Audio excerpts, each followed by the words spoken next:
17,000 द्वीपों से बना देश, जहां आज भी है ड्रैगन, समुद्र में धीरे धीरे डूब रहा पूरा शहर, जहां पहुंचे प्रधानमंत्री मोदी। कभी यहां 100% हुआ करते थे हिंदू और बौद्ध, फिर 90% कैसे बने मुस्लिम? ये है 3 बड़ी वजह। जैसे यहां उतरा मोदी का विमान, मुस्लिम देश ने उतारी अपनी फौज, लेकिन मोदी यहां पर क्या करने पहुंचे हैं?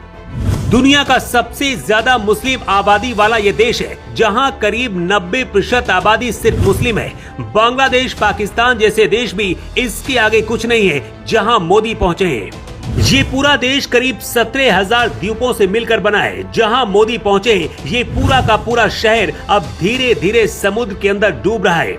इस वजह से यहाँ के लोग अब डरे, जकार्ता शहर के लोग अब पलायन कर रहे हैं। इसके साथ ही यहाँ की सरकार भी धीरे धीरे दूसरी जगह पर अपना ठिकाना बना रही है। मोदी जब यहाँ पहुँचे, उसके बाद की तस्वीरें देखकर पूरी दुनिया दंग है, क्योंकि इस मुस्लिम देश ने मोदी के स्वागत में पूरी सेना उतार दी। लेकिन मोदी यहाँ पर क्या करने पहुँचे, ये जानना आपके लिए बहुत जरूरी है।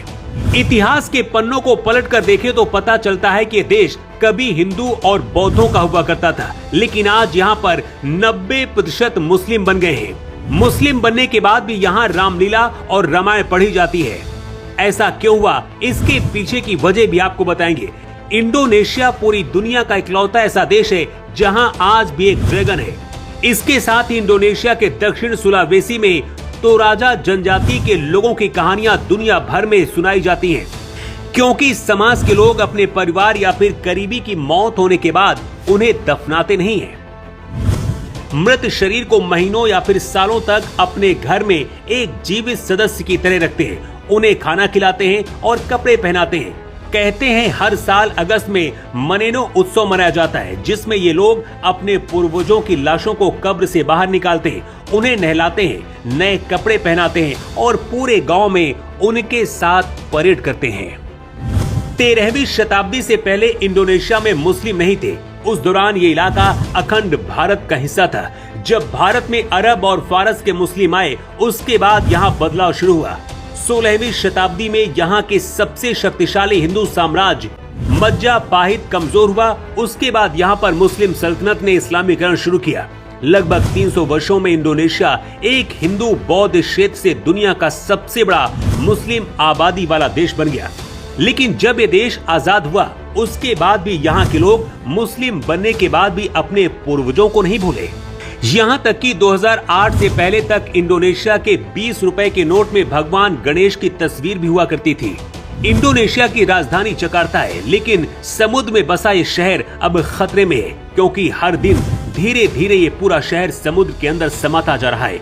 आने वाले कुछ सालों में पूरा शहर समुद्र में डूब सकता है। इसीलिए यहाँ की सरकार ने अपनी राजधानी बदलकर बोर्नियो द्वीप पर नुसंतारा नाम से नया शहर बसाना शुरू कर दिया है, ताकि यहाँ से पलायन किया जा सके। मोदी इस वक्त जहाँ पर पहुँचे, ये वही जकार्ता शहर है जो समुद्र में डूब रहा है। जकार्ता पहुँचते इंडोनेशिया के राष्ट्रपति प्रबोवो ने पीएम मोदी को इंडोनेशिया के सर्वोच्च नागरिक सम्मान वितंग आदि पूर्ण प्रदान किया है। इंडोनेशिया जो अपनी नई राजधानी बना रहा है, उसके लिए भी भारत मदद कर रहा है। भारत अपनी बिजली उत्पादन और फैक्ट्रियों के लिए इंडोनेशिया से बहुत भारी मात्रा में कोयला भी खरीदता है। भारत इंडोनेशियाई कोयले का दूसरा सबसे बड़ा खरीदार है। भारत में इस्तेमाल होने वाले वनस्पति तेल का एक बहुत बड़ा हिस्सा इंडोनेशिया से आने वाला क्रूड पॉम ऑयल होता है। भारत इसका दुनिया का सबसे बड़ा खरीदार है। स्टील, तांबा और निकल भी भारत लेता है। टायर बनाने के लिए रबर और कागज बनाने के लिए पल्स और पेपर लेता है। इसलिए भारत के लिए इंडोनेशिया जरूरी है, और सबसे जरूरी इसलिए है क्योंकि इस देश के साथ मिलकर समुद्र में भारत चीन जैसे देशों पर नजर रखता है।